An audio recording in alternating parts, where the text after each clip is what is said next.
I used to think the worst thing my father ever did to me was forget my birthday.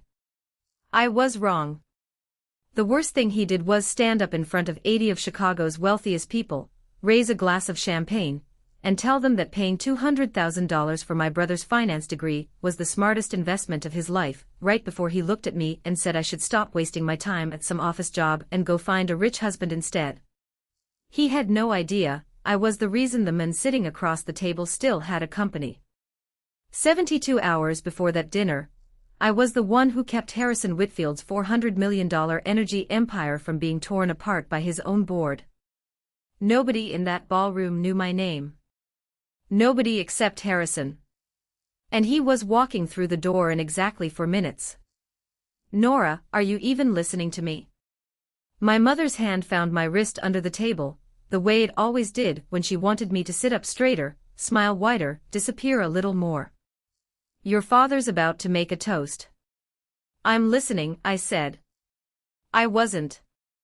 I was watching the entrance.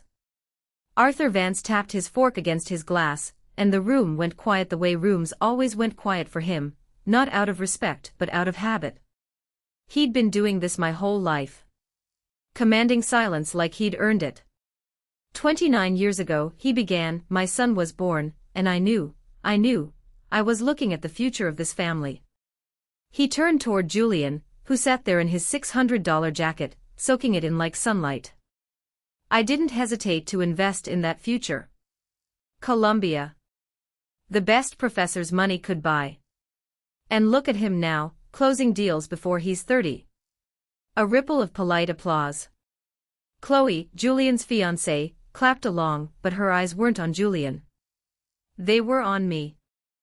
And Nora, my father continued, and I felt my whole body go still, because I knew what was coming. I'd heard versions of it my entire life. Well, Nora's always been the quiet one. Does some paperwork downtown. Not everyone's built for the spotlight. He chuckled and half the table chuckled with him, because that's what you do when a rich man tells a joke. Maybe this is the year she finally finds a husband to take care of her instead. I smiled. Not because it didn't cut, it did, it always did, that particular blade never dulled, but because I'd learned a long time ago that my father only won if I flinched. Actually, Dad, I said, keeping my voice light, I've been a little busy. Busy, he repeated, amused, like the word didn't belong in my mouth.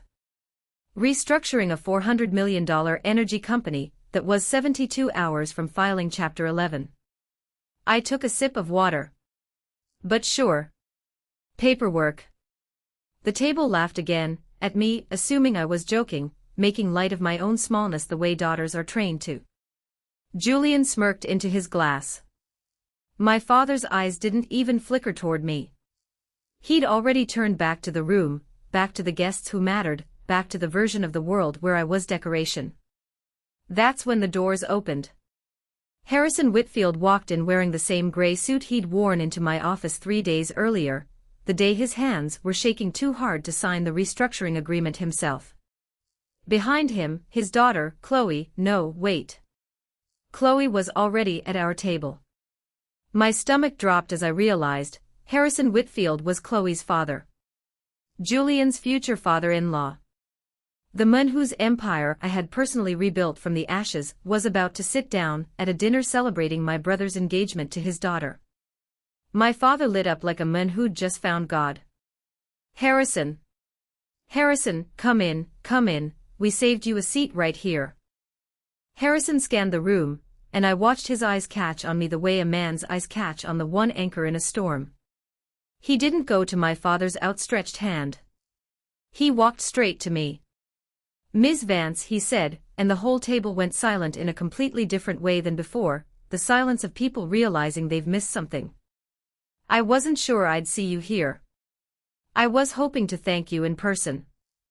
My father's smile froze halfway between confusion and panic. I'm sorry, you two know each other. Harrison looked at him like he was seeing him for the first time. Know her? Arthur, your daughter is the reason I still have a company.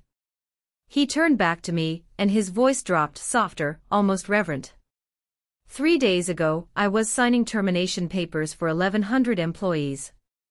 Tonight I'm sitting at a party because a 28-year-old restructuring director looked at my balance sheet at midnight and found $80 million nobody else could see. Julian's fork stopped halfway to his mouth. There must be some mistake, my father said, laughing the way people laugh when the floor is tilting under them. Nora works in administration. She files things. Harrison's expression didn't change, but something behind his eyes went very cold, very fast. Arthur, he said slowly, your daughter is the managing partner who saved my company. And I have some very uncomfortable questions for your son, because 3 weeks ago, he applied for a senior partner position at her firm, claiming he led that exact deal.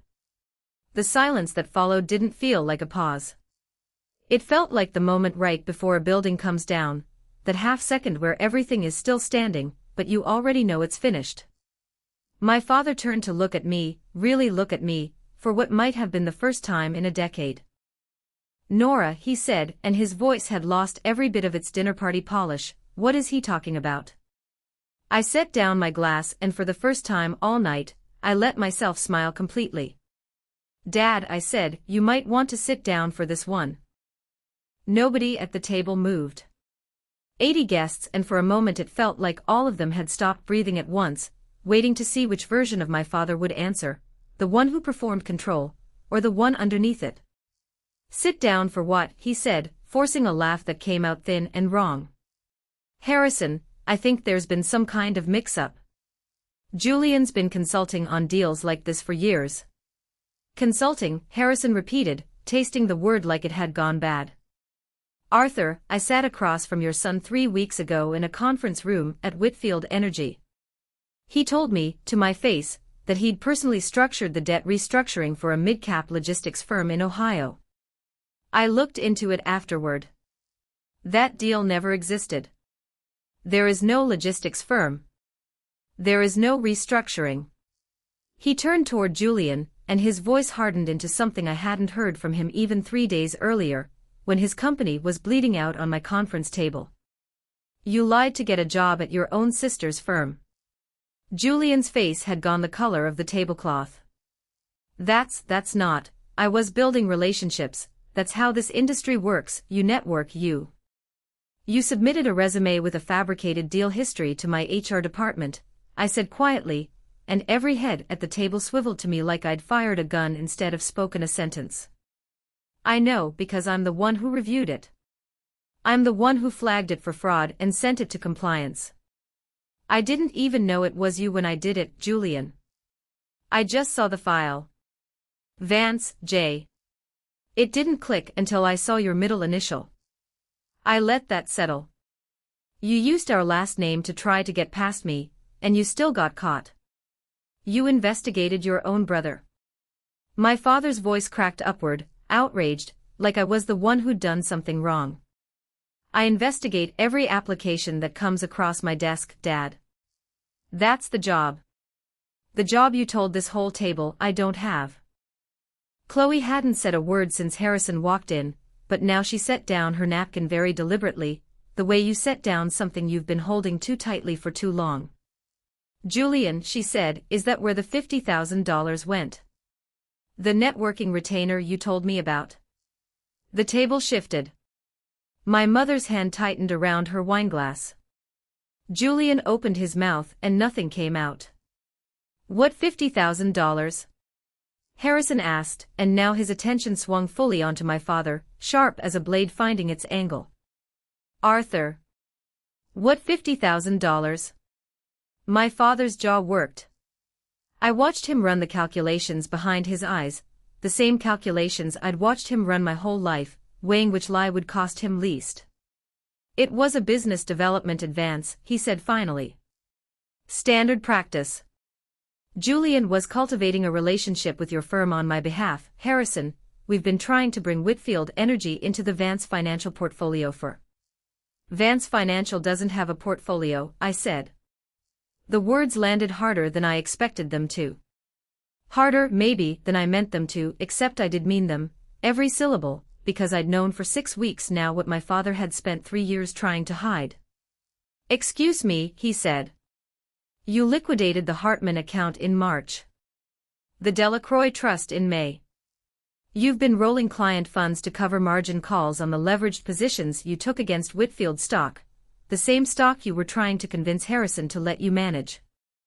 I kept my voice level, the voice I used in conference rooms with grown men twice my age crying over spreadsheets. You're not weeks from a bailout, Dad. You're weeks from an SEC referral. I've seen the filings. I've seen the wire transfers. I run risk assessments for a living. Did you really think I wouldn't recognize what insolvency looks like when it's wearing my father's name? The color drained out of him so fast my mother reached for his arm. You've been spying on me, he said, and it came out as almost a whisper, stripped of every ounce of the command he'd walked in with an hour ago. I've been doing my job. You're the one who decided your job was lying to a room full of people who trusted you. I looked at Harrison. I didn't come here tonight to do this. I came because my brother is getting engaged. I didn't know your firm was the one my father's been trying to bleed dry to save himself. Harrison was quiet for a long moment, and when he spoke, it wasn't to me or to my father, it was to the 50-some guests who were no longer pretending not to listen. I came to this dinner to celebrate my daughter's engagement. Instead, I've learned that my future son-in-law falsified his employment history, and that my future in-laws have spent 3 years trying to embezzle their way out of a hole using my company as the ladder. He stood, slow and deliberate, buttoning his jacket like a man closing a door. Arthur, every account Vance Financial manages on my behalf will be transferred out by end of week. And I'll be speaking to my attorneys about tonight's conversation before I speak to anyone else. Harrison, please, let's discuss this like reasonable. I am being reasonable, Harrison said.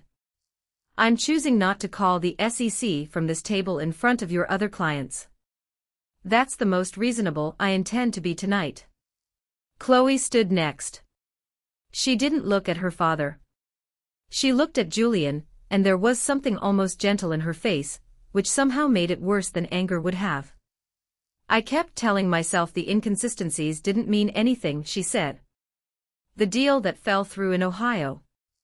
The promotion you never actually started. I wanted to believe you. She slid the ring off her finger.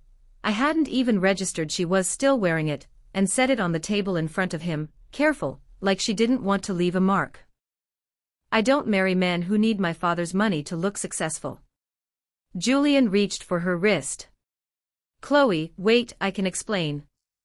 You had 3 weeks to explain, she said, and walked toward the door her father was already holding open for her. My father sat frozen at the head of the table he'd commanded an hour earlier, watching his biggest client, his son's engagement, and his own reflection in 80 pairs of eyes all collapse in the same 60 seconds. He turned to me last. You did this, he said. You planned this. No, Dad. I stood, smoothing my dress, and for once in my life I didn't feel small in that ballroom. You planned this. 3 years ago, when you decided my success was something to hide instead of something to be proud of. I just showed up. I picked up my clutch. Harrison was waiting by the door, holding it open for me the same way he'd held it for his daughter. Ms. Vance, he said, as I reached him, I believe I still owe you a conversation about a $15 million retainer. Behind us, I heard my mother's voice break for the first time in my memory, saying my father's name like a question she was afraid to finish. I didn't turn around. The valet brought Harrison's car around first. Mine took another 4 minutes, and in those 4 minutes, standing on the curb outside the country club in the cold October air, neither of us said anything about what had just happened inside. Harrison just stood beside me, hands in his coat pockets, watching the valet stand like a man deciding something. You didn't know I was Chloe's father, he said finally. Not a question. No. I found out the same time everyone else did. He nodded slowly. I need you to understand something, Ms. Vance. I don't do business with people because I feel sorry for them, and I don't walk away from firms because I'm angry. I'm doing both tonight because the math finally makes sense to me. Your father almost cost me my company through negligence. You saved it through skill. I don't need a night at a country club to tell me which one of you I want managing for $100 million. I appreciate that. But I should be honest with you, this is going to get complicated.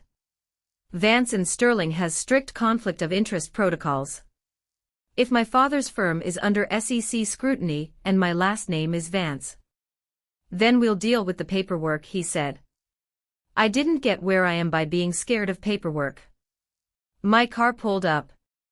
He held the door for me himself, waving off the valet, and before I got in, he said one more thing. Whatever happens with your family after tonight, and I suspect it's going to be significant, you did the right thing in there. Don't let anyone in that room convince you otherwise before the sun comes up. I thought about that sentence for 3 days. My phone started ringing before I even got home. My mother, 4 times. Julian, 7 times, the last 2 texts in all caps. I let them all go to voicemail and sat in my dark kitchen with a glass of water I didn't drink, replaying the look on my father's face when the floor finally gave out underneath him. I want to tell you I felt triumphant. I didn't. I felt hollow in the specific way you feel hollow when something you've needed to happen for a decade finally happens, and it turns out the relief doesn't undo the decade. I finally answered on the 8th call from my mother. You have to fix this, she said, before I'd even said hello. Your father hasn't slept. Harrison's lawyers called this morning. There's talk of a formal complaint. Nora, do you understand what that means for this family? I understand exactly what that means, Mom. I read the filings 6 weeks ago. 6 weeks, her voice caught. You knew for 6 weeks and you said nothing. I said nothing because every time I've ever tried to say something to this family, I got told to smile and let the men handle it. I closed my eyes. I'm not the one who put Whitfield Energy's money in a leveraged short position, Mom. I'm not the one who forged a deal history to sneak my own sibling past compliance. I just stopped covering for people who never once considered covering for me. There was a long silence. He's your father, she said, quieter now. I know exactly who he is. I've known since I was 22 years old and paying my own tuition in cash while Julian's was wired in a single transfer. I softened my voice because underneath everything, she was still my mother, and this wasn't the version of the fight I wanted to have with her. I'm not trying to destroy him. I'm trying to stop being the person who apologizes for surviving him. She didn't have an answer for that. I let her go. Monday morning, I walked into Vance and Sterling's offices on the 41st floor, and my business partner, Desmond Reyes, was already waiting by my office door with 2 coffees and an expression I'd learned to read as we need to talk before you read the news. Whitfield's people called at 7 a.m., he said, following me in. Harrison wants to formalize the $15 million retainer by Friday. He also wants you to lead the account personally, no delegation. Good. What's the other thing? Desmond hesitated, which he never did. The SEC opened a preliminary inquiry into Vance Financial this morning. Your father's firm. It's not public yet, but it will be by end of week. He set the coffee on my desk. Nora, I need to ask you something, and I need you to be straight with me. Is there any chance this touches us? Any shared accounts, shared filings, anything with your father's name attached to our firm's history? No, I said.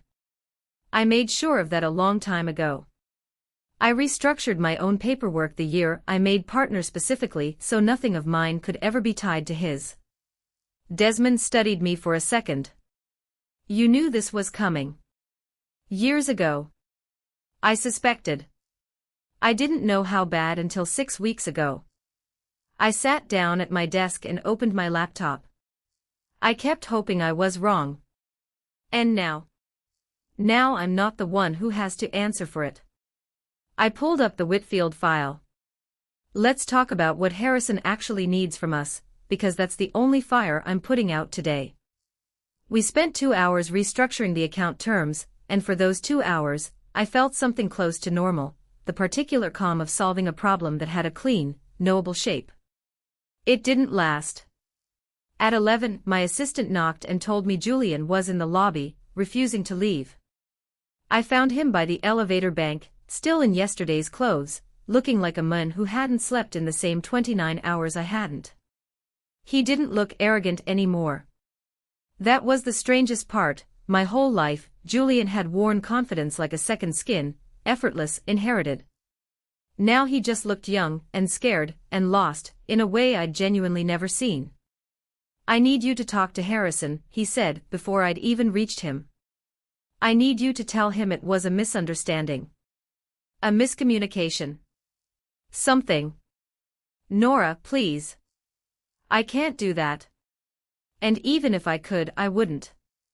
He's going to destroy Dad's firm. Do you understand what happens to this family if that firm goes under? Mom's whole life is built around. I know exactly what's built around that firm, Julian. I spent 10 years watching everything get built around it while I paid my own way through school. I kept my voice even, because I could feel the old reflex rising in my chest, the instinct to fix it, smooth it, make the family whole again at my own expense, the way I'd been trained to since I was a kid, watching him get everything I asked for and was refused.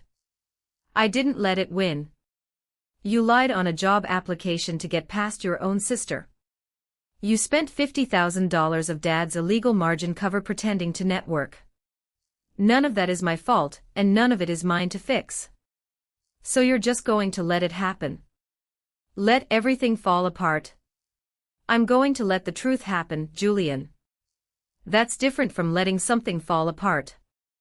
It only feels like collapse to you because you've never had to stand on anything that wasn't already built for you." He stared at me, and for a second, something flickered behind his eyes, not quite remorse, but close enough to it that I almost believed it. Then his phone buzzed in his pocket, and he glanced at it, and whatever had almost surfaced disappeared behind panic instead. "That's Dad," he said. "He wants us both at the house tonight. He says he has a way to fix this. He says if the three of us go to Harrison together, explain the family's side."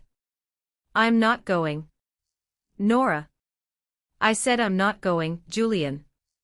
"But you should. Because there's something you and Dad don't know yet, and it's going to come out whether I'm in the room or not." I pressed the elevator button behind me. "Done.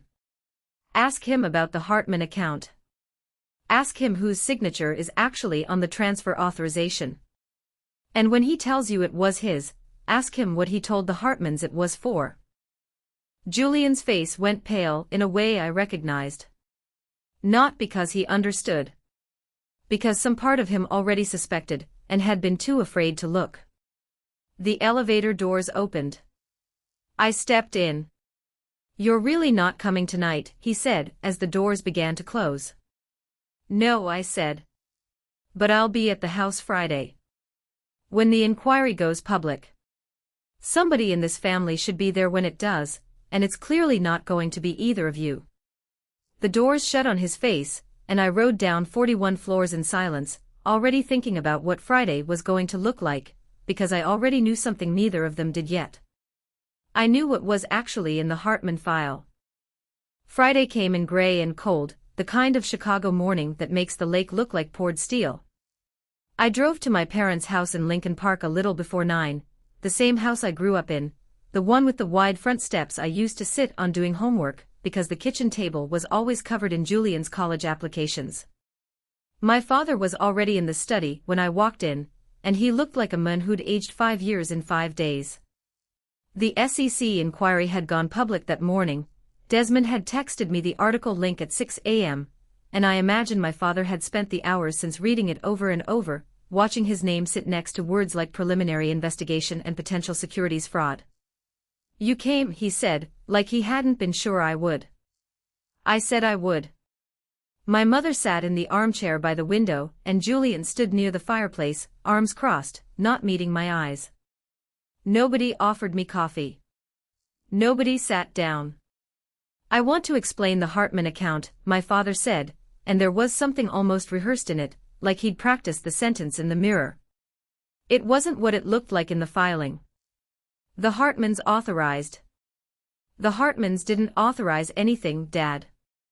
I pulled the account file myself before I drove over here. I set my bag down on the side table, because I didn't want to be holding anything when I said the rest of it. Eleanor and Robert Hartman are 78 and 81 years old.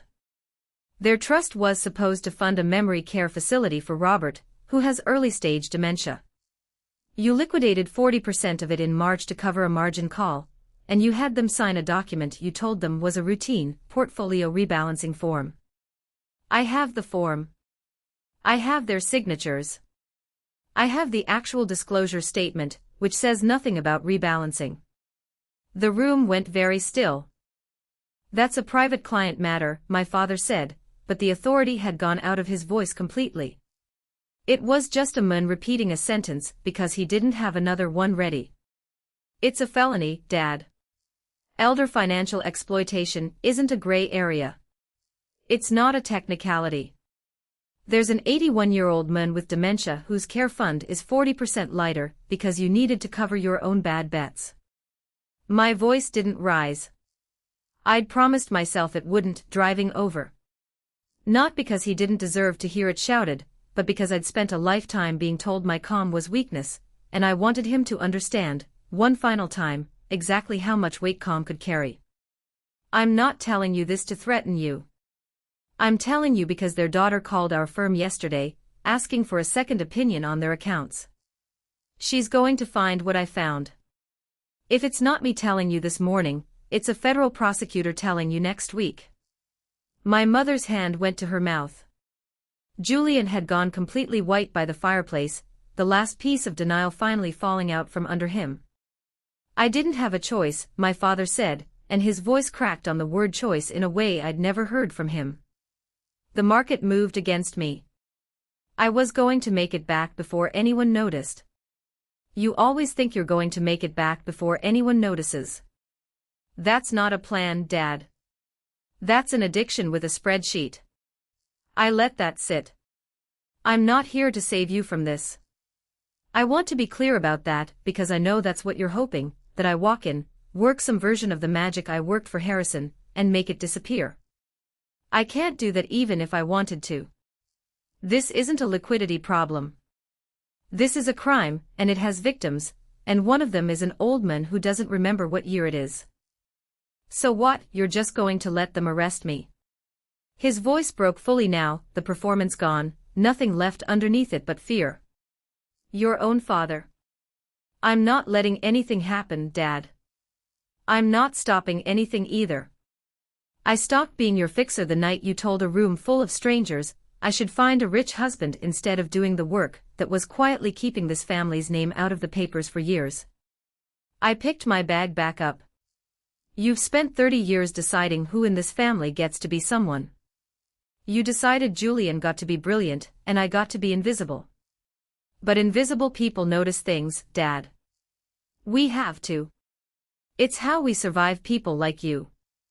I turned to Julian, who still hadn't said a word.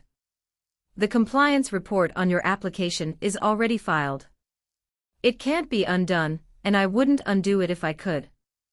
But I will say this, you're 29.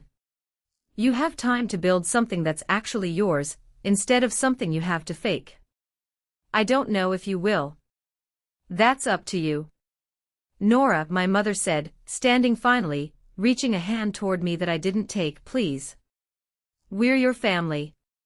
I know, I said, and for the first time all morning, my voice wasn't steady. That's exactly why this is so hard. But being family was never supposed to mean I disappear so the rest of you can shine.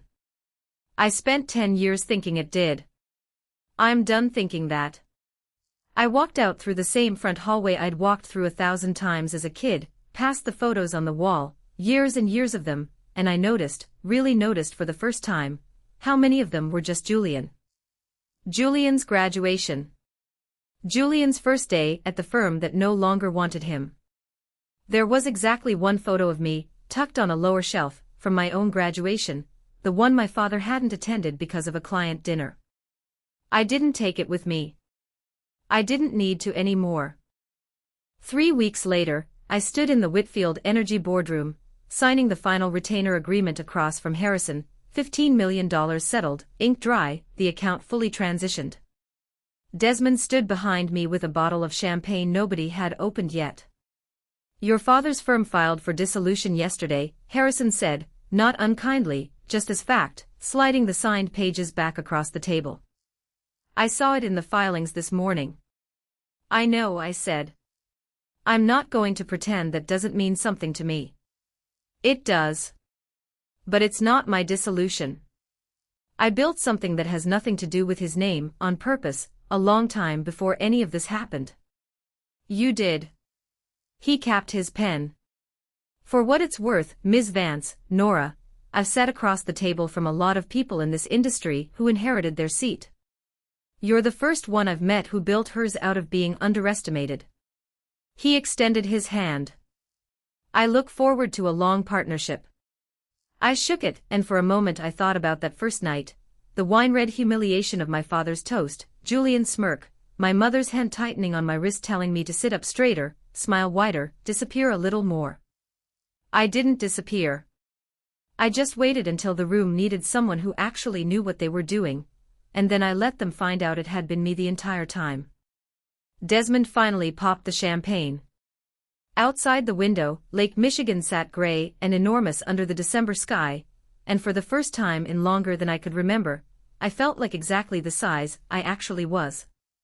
Not small. Not decoration. Just, finally, seen.